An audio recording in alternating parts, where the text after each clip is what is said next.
So first off, I challenge you, or any one of your fans, to demonstrate that anything I said, explicitly or implicitly, entails that leftists don't have agency. Nothing I said entails that.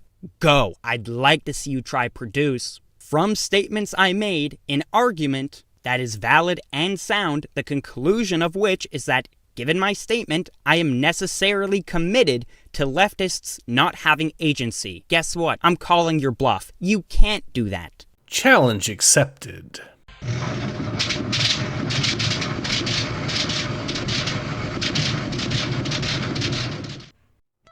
Hello everyone, Ace here, and today let's do a little bit of a response towards the Deranged Philosopher, who recently made his own response video in response to my previous response video on him, which was made in response to a separate response video that he made over me doing a video talking about how Destiny is now a domestic terrorist, and how I've reported Destiny to the FBI as a result. To be clear, I'm not going to respond to the whole 25+ minute long video, and instead I'm going to focus on something very specific, since the Deranged Philosopher challenged me to actually explain in detail how he argued that leftists don't actually have agency. Note that I'm not saying that leftists lack agency, I'm saying that he argued that leftists lack agency. And on that subject, let's dive into how exactly he made that argument. To start off, it is of note that the Deranged Philosopher tries to claim that he never compared Charlie Kirk needing to be in fear of being shot by a leftist to a reckless driver needing to be in fear of being in a car crash. His excuse was that he was making an argument from analogy, and for the sake of it, here's that clip.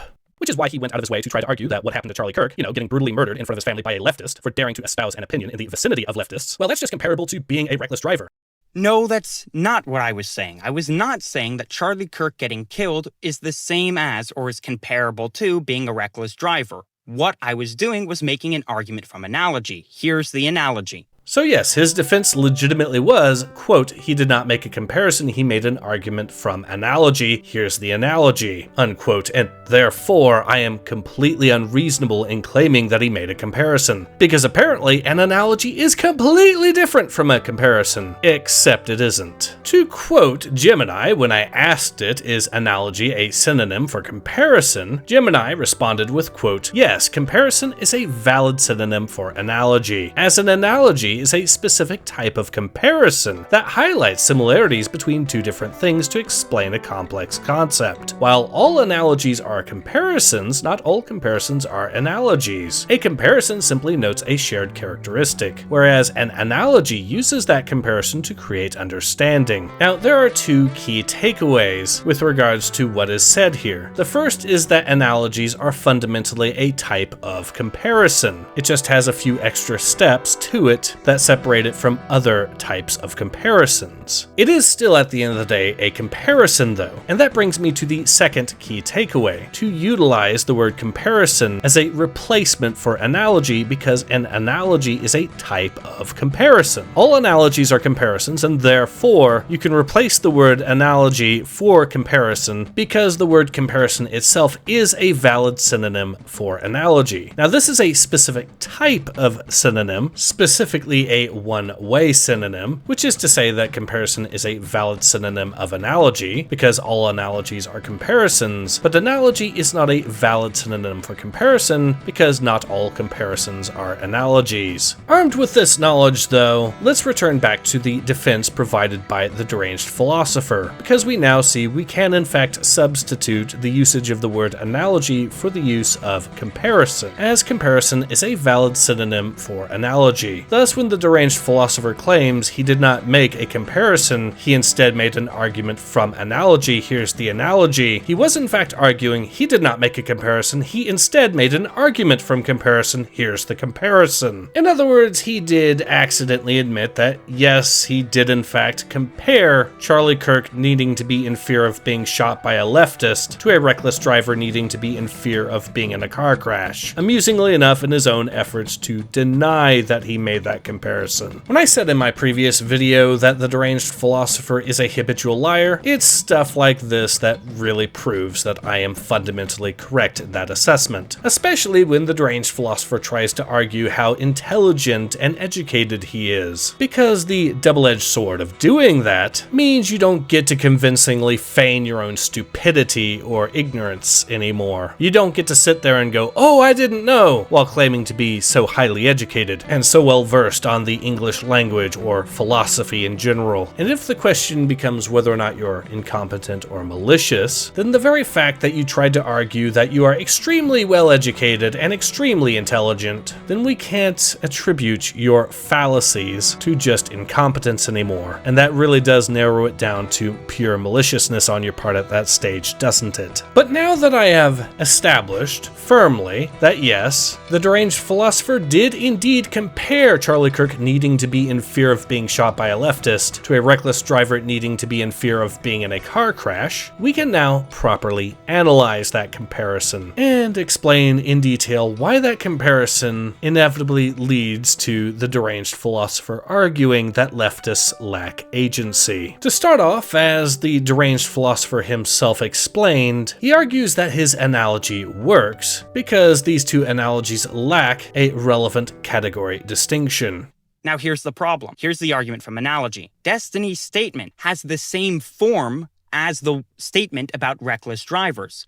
Destiny said, Republicans need to be in fear for their lives, and it's not good that they're not. I'm using the car analogy to demonstrate that this statement here, X needs to be in fear for their life, it's not good that X is not in fear for their lives, that statement alone does not meet the legal qualifications for inciting violence. It doesn't matter what content, it doesn't matter what variable you put in place of X. These two X's here, independent of what those variables are, this statement, absent additional context, is not incitement to violence. And I was hoping to convey that point by showing you that if we replace the two X's here with reckless drivers, you would agree with me. It's not incitement to violence. But here's the problem. You can't have a double standard. If it's not incitement to violence in the case of the reckless drivers, then absent a relevant category distinction, it's not incitement to violence in the case of replacing those two X's with Republicans. I'm sorry, but that's just not how it works. You're being inconsistent. Except the problem is most people would realize there is relevant category distinction at play here, especially when comparing the Charlie Kirk scenario to the reckless driver scenario. In the reckless driver scenario, there is one and only one decision maker provided in that scenario, the reckless driver. The car crash is exclusively a potential event predicated entirely upon the actions of the reckless driver. By contrast, in the case of the Charlie Kirk scenario, most people would agree that there are two decision makers. Charlie Kirk did decide to go out in public and speak to everyone, and tragically he was very wrongfully shot for it. But of course he wasn't the only decision maker in that scenario, was he? The leftist that shot him made the decision to shoot him. Thus, that is a relevant category distinction at play, one that invalidates the analogy provided by the Deranged Philosopher. But of course, the Deranged Philosopher himself did not believe there was a relevant category distinction there. He believed the analogy was valid. So we must then move on to squaring that particular circle and explaining what way the Deranged Philosopher took up the position that the reckless driver analogy was in fact valid. For what it's worth, there are technically two possibilities at play here. The first would be to take up the position that the Deranged Philosopher believed that both the Charlie Kirk scenario and the reckless driver scenario